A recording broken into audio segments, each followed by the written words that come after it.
Hello everyone and welcome to episode 68 of the Cherry Heart podcast.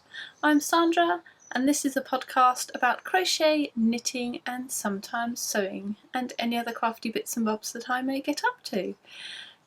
You can find the show notes for this podcast on my blog, which is cherryheart.co.uk, and I'll pop the link in the little down bar below so you can find any pictures or links to anything I talk about. So if you forget what yarn I said or whatever, you can find it in show notes. You can also find me around the web as Cherry Heart and on Instagram as Sandra Cherry HRT. Yes, glasses today, bit different, I know. Normally I'm a contact lens kind of person, that's what I normally wear, so you won't have normally seen me in my glasses. So I hope they don't sort of reflect or cause any problems or inconvenience, but yes, we're off on a little hollybobs soon, so I wanted to take my contact lenses out before I went. Normally I take them out for a bit at the weekend and rest my eyes then, as it were. But yeah, I'm doing it now instead. So yeah, hopefully it'll be fine. Hopefully we won't get too much reflection and annoyance. I don't think it is, but yes, anyway, how are you? Other than talking about my glasses, which I thought I'd mention because it's obvious. I'm good. It's nice here. We have a nice day today here. I've got the door open. I'll pop a little clip in for you actually because I've got the animals with me. Both of them are here, sitting with me, being quite calm and peaceful. So far, fingers crossed, everything outside is reasonably peaceful at the moment. Birds singing. So we'll see how that goes before someone starts kicking off and making racket and ruckus. But for now, we'll have the door open. Yes, let us begin, I guess. So, what I have done, things I have finished. So I have finished a few things since we were last speaking. Because I was only here last week, wasn't I? This is a bit of an earlier episode for me. Normally I wouldn't podcast again till next week, but again, as we're away next week, it's half term. So I thought I'd slip a quick extra one in here rather than leave it to when we got back, because I've got a few things done to show you and I'm not sure how much time I'll have to do things while I'm away really, so probably just means the next podcast I'll have nothing to show you, but hey ho. I've made a decision and let's just go with it. So my first finished object is this one. It's my Butter Clover top. So that is from this book. It's called the Butter Clover top and the pattern by is by Isa or Isa, I'm not quite sure which, Caterpillar. This, I don't think this is the current issue of Pom Pom anymore. This is number 28. I think that the next one is out or due out very soon. So yeah, just so you know. Yeah, so I finished this one. I made mine in Starcraft linen drape. This was the Sangria colourway, I believe. And I'm very happy with it. Let's do a little doobly-doo dancey round for you. Here we are. Here it is. Let's do a little spin for you. Yeah, I quite like it.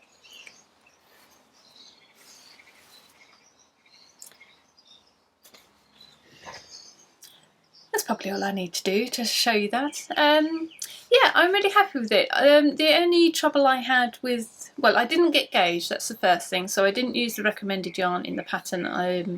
The yarn I used was a DK yarn, and the yarn in the pattern, I've spoken about this a few times, but it's a linen one and they use a very fine hook for it. So and she said you want a tight gauge. So I used the smallest hook that I felt comfortable using, which was a 3. So the recommended hook size for this is a 4.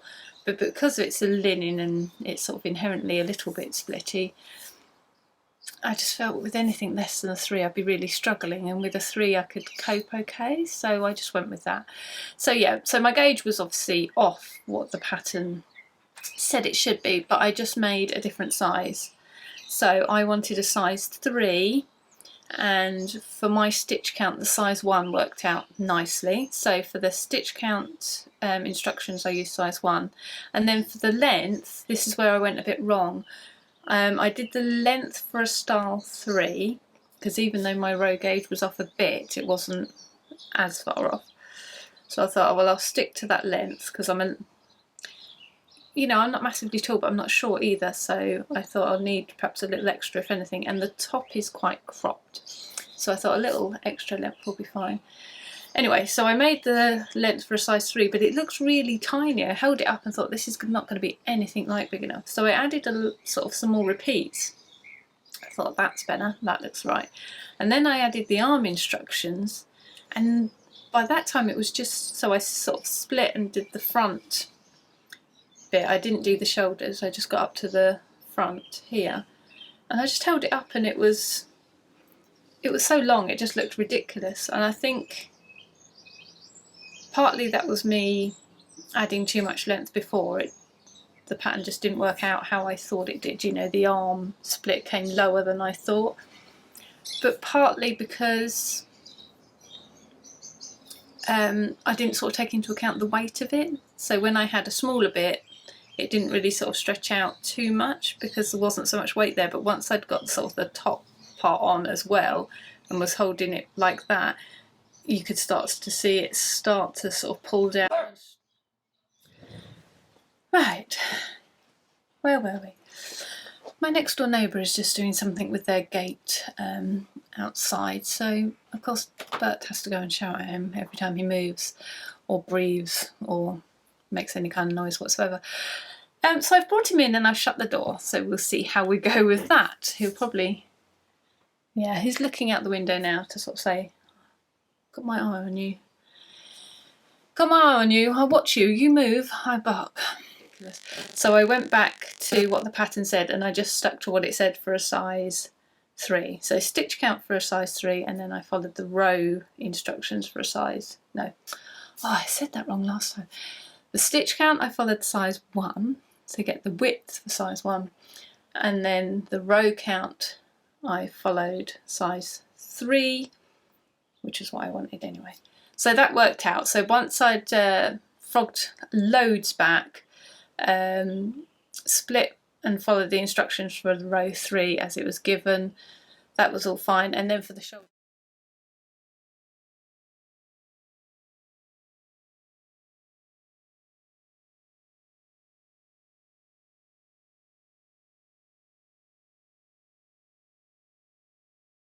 what are we trying to say? Yeah, so now I've found the formula that works for me and I think it fits well. I think I could make another one and I would whip it up in no time at all, because this only took any extra time because of all the work I did, which I then just ended up frogging back anyway. That I could have made and finished the entire top in the time I spent working that extra bit, though didn't need to do anyway.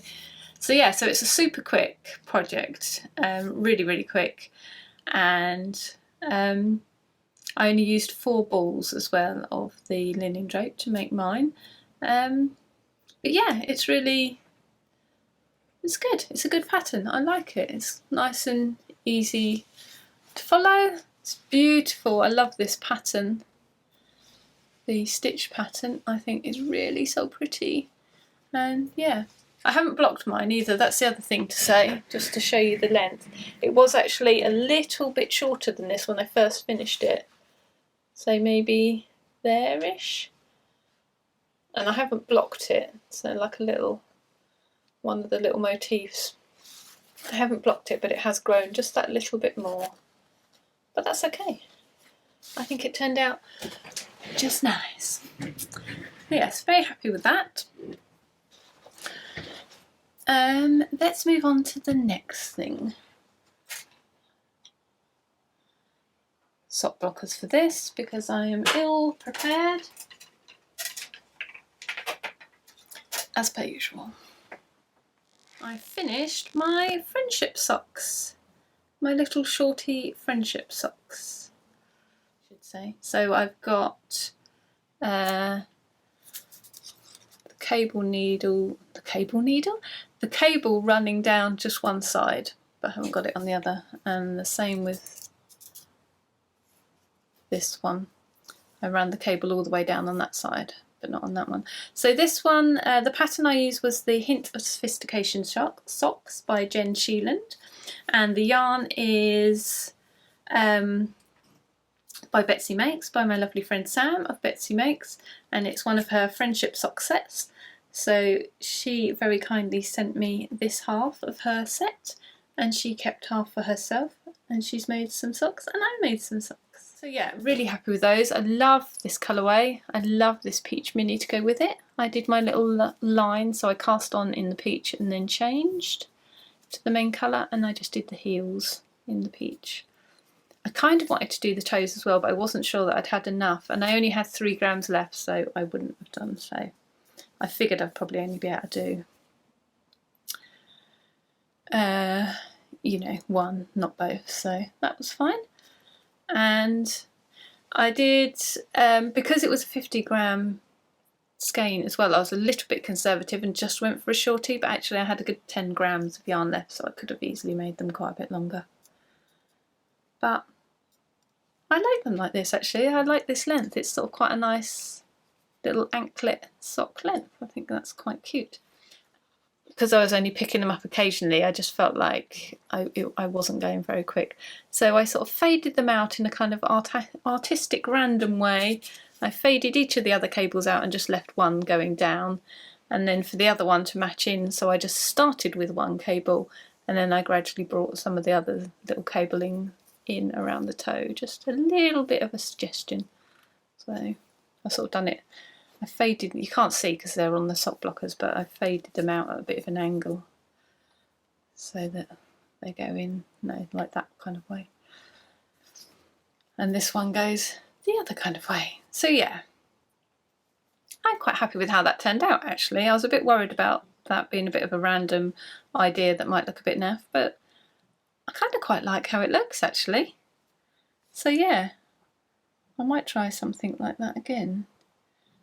Maybe gives me some ideas I quite like. But yes, so I did a square heel, which oh look, I've got a bit where I went wrong on my partridge there. I've got a lined up bit. I keep doing that lately with my slip stitch heels. I keep messing up my stitches and going all wrong. Anyway, yeah, so square heels, which I quite like because it just feels like the gusset goes quicker. Because you take out more stitches here, there's less decreases to do here, so you end up with a bit of a shorter gusset. But if you don't mind that you haven't got quite so much extra fabric there, it does at least get the gusset decreases done quicker, which I quite am enjoying at the moment. Quite like that. So yeah, enjoying the square heel. I might, I was thinking about adding that to my pick and mix socks pattern, doing a little sort of maybe, I don't know, like a little add-on, a little expansion pack for it if you like, and put like another pattern in that you could choose, and another sock, and maybe another sock, another heel, maybe another toe or something. Oh, I've got, yeah, I don't know, just a few more sort of elements to sort of add to your choices to the pick and mix socks. So it'd only be like a little cheapie. I'd probably still charge for it because otherwise, you know, but only a little bit. And so that then if you got them together it would be, you know, a deal kind of thing. But yeah, I thought you could just sort of top it up and have a few more choices. I thought that might be quite a nice little thing to do. Yes, so those are the friendship socks. We like those too. So that's 2 things that went to plan, which is good. And then next up, I actually have a sewing thing to show you. I always say that this is a podcast that sometimes has sewing in, and it's been quite a while since it's had any sewing in, so I've just found a thread that I'm gonna snip off. Yeah, so I made some cushions, some quilted cushions. 1 and 2. Bit bigger one. So yeah, so these are to go in my living room, so these kind of match my, or bring out my living room colours a bit, which is sort of a duck eggy-ish blue and some brown colours, golds and things. Yeah, so I went for a log cabin, so I wanted something quite easy because I haven't done any piecing really for a while, so I didn't want anything that would be too much matchy the corners, but I thought the log cabin would be quite nice. So yeah, quite happy with how that worked out. So this one, because of the cushion pad, it worked out nicely for sort of 2-inch strips, so that fit a log cabin on nicely. And then this one was a bit smaller, so it didn't quite fit one on. So I did a sort of little border around the edge. But that sort of sets it off okay. That's quite nice, quite like that. And then I did muck up my binding a little bit. I don't know if I can see any now, but I have got a few little bits of puckering and unpleasantness. Look, there's one. Yeah, a little bit of puckering along the edge there, but really, I'm not really fussed. We just needed some extra cushion covers, so I thought I'd sort of whip these up quick to fill the bill. We had some couple of other ones that were just, you know, getting really manky and, well, falling apart in one case, in actual fact, so I wanted something sort of quick to replace them with. So I whipped these up. So I've padded the front of these as well and actually quilted, sort of quilted along the log cabin lines. And the back I just did a sort of tuck, and I put buttons on, which I kind of wish I didn't because the buttonholes were a nightmare. And going into it, I thought, oh, I was a bit sort of apprehensive. I thought, no, I'm sure it's, I've done them before and it's fine. You just put the button in the little, I've got one that it's sort of, my machine does automatic buttonholes in theory. So you put like the buttonhole foot on and you stick the buttonhole in the back and squidge it up so it knows the right width to do, and then you just, it just does its thing. Oh my goodness, I had trouble. It did one, it worked out perfectly. I thought that's great, but actually it was too small. So then I thought, oh, perhaps, why is it too small? The button's in there, I don't quite get it. So anyway, I took everything off, adjusted it all, had a look again, made sure it was all right, put it on again.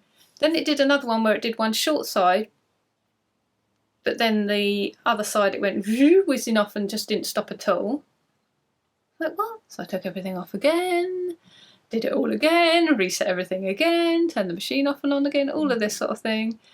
And then the two that it did after that, it would just do a short size, which wasn't big enough, and then one side that was correct. So I had one correct length and then one length that the first sort of length it would always do that shorter. So I don't know what, if I was doing something wrong, I have no idea what I did wrong, because like I said, I had everything off, I looked at it, I reset it on numerous occasions and it was most frustrating. So yes, anyway, in the end I kind of just madly sewed up and down the missing cap bit and kind of made do, and the ones that were a bit small I've kind of just, I think it was on this one, yeah, I basically just forced the button through. Luckily I could, you know, it's not like I'm going to be undoing and doing them up every 5 minutes, so I just sort of forced it through and that will have to do. So yeah, that's massively put me off buttonholes now because I can't even identify what went wrong. So I don't know, but next time they will just be tucked or zipped. That will be what happens there. So yes, so those are all my done things, so quite happy with that.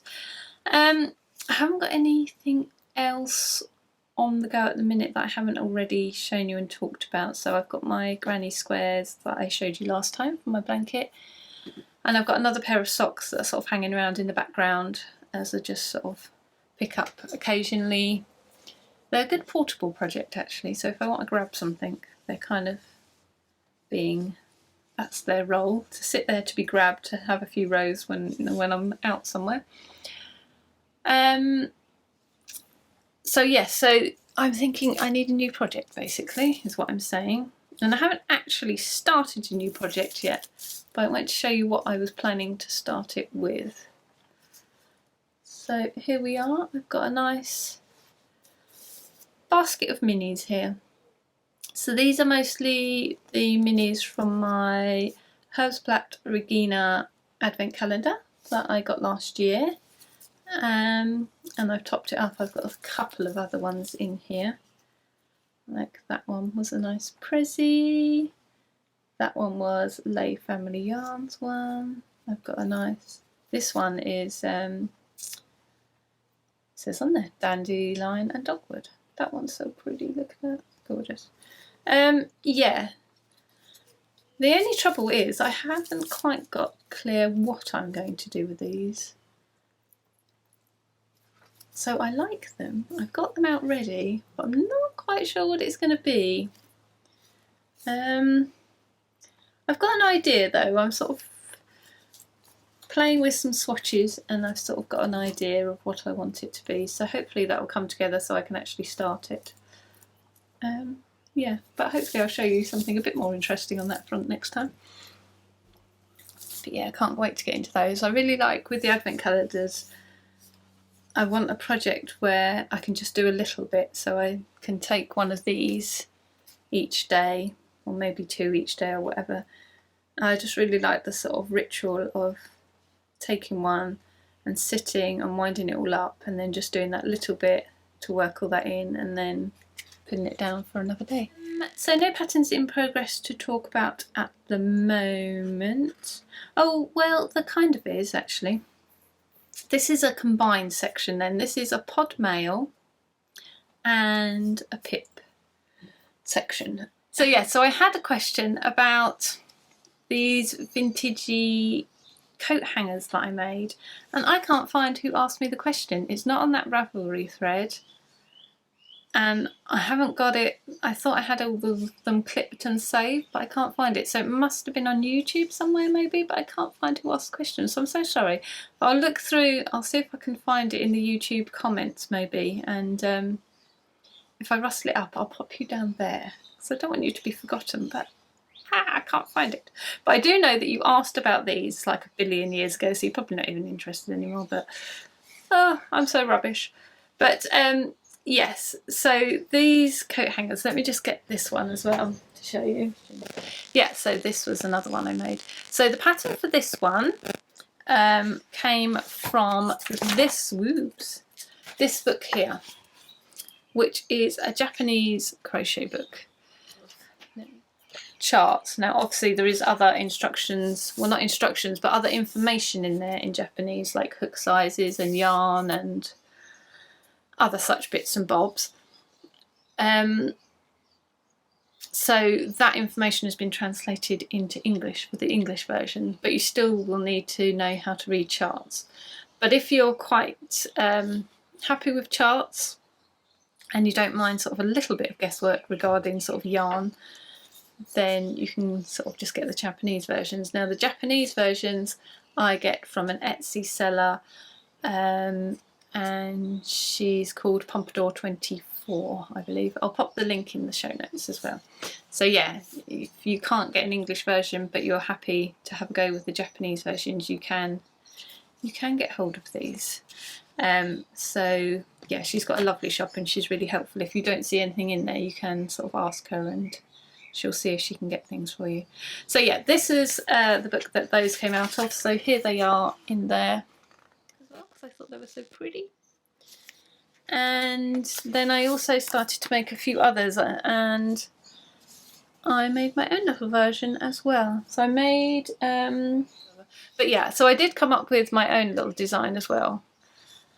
So I thought I'd perhaps pop out the pattern for that as well. So that's where the pips part of this comes in. Yeah, I'll just pop that out as a little pattern. So yeah, it's not quite as decorative and gorgeous as these, but I thought it was quite cute all the same. And actually finding these, because I made 2 of these at the time. I made a nice grey one as well. I'll pop a picture in actually, but I can't find the grey one. I've looked in all of I've looked in the wardrobe, I've looked in anywhere that I might keep a hanger, I've looked in the craft room because I bring them down here to put things on. Yeah, I can't find it anywhere, so that's annoying. So I kind of feel like I want to make some more.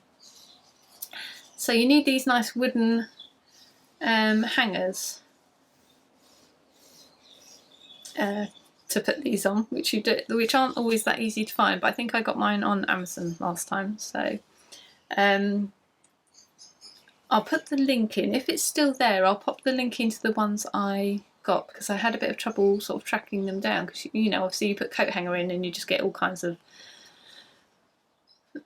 standard size ones. Even you could put wooden coat hanger in, but you still get like the sort of normal triangle size. So I think I had a little bit of trouble tracking these down. So yeah, so I'll pop the link into that, in for that, even if I can find the same one that I used before. So yeah, so that's is where the patterns for those came from. So partly from a book, partly from a sort of magazine from a million years ago, which isn't much help, but also partly from one I made up as well. And also what's quite nice about these is they keep the clothes on quite well. I used wool for all of mine, just pure wool. I think this was some Cascade 220 that I had left at the time, but it's quite sort of nice and grippy. It stops the things falling off quite nicely without, you know, hooking into them and pulling them. So that's another reason why I thought, yeah, I must make some more of those, because I've pilfered them all to hang crochet things on so it looks nice, but it'd be nice to have a few more in the old wardrobe as well. So that's that question. And oh, the last section is incoming goodies. So I haven't been ordering much in the way of yarn, but I do have a small incoming goodie. Oh, I've got another thing actually I can show you. I'll grab that in a mo. But yeah, my incoming goodie is these badges. Look at these little badges. These are from Gigi Made It. You may well have heard of Gigi now and her love of orange. She's Gigi Made It on Instagram, and her shop is also Gigi Made It on Etsy. Yeah, I actually ordered these a while ago, and she sort of she had to wait for stock to come in, so I said that's fine, just whenever you're ready. So she sent them out, and the parcel went to Germany instead. So we tried to track it down and couldn't seem to find it, and then in the end she sort of gave me a refund, so I was like, okay, that's fine. It's a shame because I wanted the pins, but you know, thank you for sorting it out for me, you know. It's not focusing on those incredibly well, is it? Probably because I'm not keeping very still. But yeah, the other day they showed up, so I think the parcel people must have somehow found it and resent it out again. So yeah, they arrived, so that was fun. So obviously I went on and, you know, said, hey, they've turned up, you better have your refund back. So yeah, aren't they cute? I just really like these. I love, like, see if I can get a bit more focus on that one. Just like the sass of her walking out of the sort of yarn shop, like, yeah, I brought yarn, what are you going to do about it? And then this one, I think everyone can identify with this, sort of getting in your nice cosy chair, just curling up with some wool. Happy days. Yeah, so I got those 2 pins, which I'm happy about.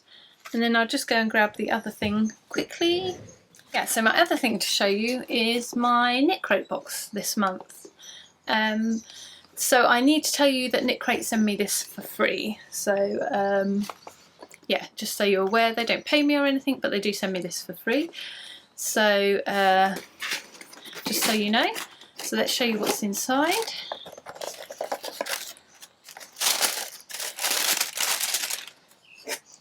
This is what's inside. Look at that. So this is the normal membership box, but they've experimented. Normally you get 2 what's the word, 2 hanks of yarn in the membership box, and they're normally a solid colour, but they're experimenting with trying other things. And just look at this, I think that's so pretty. So this is Knitology Cozy Sock. It's 75% superwash merino, 15% nylon and 10% cashmere. Yeah, it feels good for the cashmere. And this colourway is called Citrus Squeeze. So if you're not familiar with the Knit Crate, you sign up for the Knit Crate, they'll send you one out, and there'll be a selection of colourways. So you don't get to choose what colourway, it's like random, but you get sort of a nice kind of surprise. So they kind of work to themes, so you can see what the theme will going to be to sort of give you an idea of what might be in the box. But yeah, you don't actually get to explicitly say, I want that shade. So that might not appeal to everyone, but on the other hand, it is quite a nice surprise gift dropping through your letterbox, which is quite nice. I love that sort of pink in there with the orange and yellow. Oh, I love that. And then this one, like I say, was a bit of an experiment because it only has one hank, but it has, whoops, oh, it's just fallen off. It has some extras in it. So last time when they did one, there was a project bag in it, and this time we've got these lovely buttons and a little stitch marker, which I just put back on there. So hopefully you can see it okay. It's quite a cute little stitch marker. I like the sort of chunkiness of the ring on it. That's quite nice, isn't it? Yeah, that's pretty. Yeah, so that's good. So I'll pop the link for that into the show notes as well, in case you're interested in that one, because I just really quite like that one. And next month's looks quite promising as well. I've had a look at their little theme. They sort of publish a little theme for the up and coming month. It looks like some nice colours in there, so that looks quite promising. Yeah, so I'll pop the link in my show notes, and that is an affiliate link. So again, just so you know, so if you use that link, I get a tiny bit of commission, but on the plus side, I get to offer you a discount code. So if it's your first time signing up and ordering a crate, if you use Sandra20, you'll get 20% off of it. So that works quite nicely. That's something for me, but also something for you. So yeah, so that's my only other incoming goodie. And as I didn't pay for that one, I can feel quite virtuous about it. Anyway, I think that's probably it. I guess anything else that I've forgotten, we'll have to wait till next time because I've forgotten it. Yeah, I hope the glasses were okay. I hope they weren't too much of a distraction when I watch it back. I hope I'm not cursing and grimacing. So let's hope that all works out. Anyway, as I was saying, yeah, that's pretty much it from me. I've got a little bit of vloggy footage that I started taking, but I'm not really sure if it's... I'm not sure if there's enough there to cobble together into something or not. If there is, I'll stick it on in just a second. If not, I won't. But yes, so that's it from me. So I shall see you next time. Hopefully I'll have some vlog footage to share next time of my holiday, if I can, you know, just interesting bits if there are any. Won't go mad, don't worry. It won't be a horrendous slideshow of holiday classics. Snore. Yes, but have a good time. Let's hope we get some nice weather to enjoy, and I shall see you next time. Okay, bye. Here he is, the noisy blighter. Noisy boy, aren't you? Explain yourself to the people. Explain yourself making all this racket and being disruptive.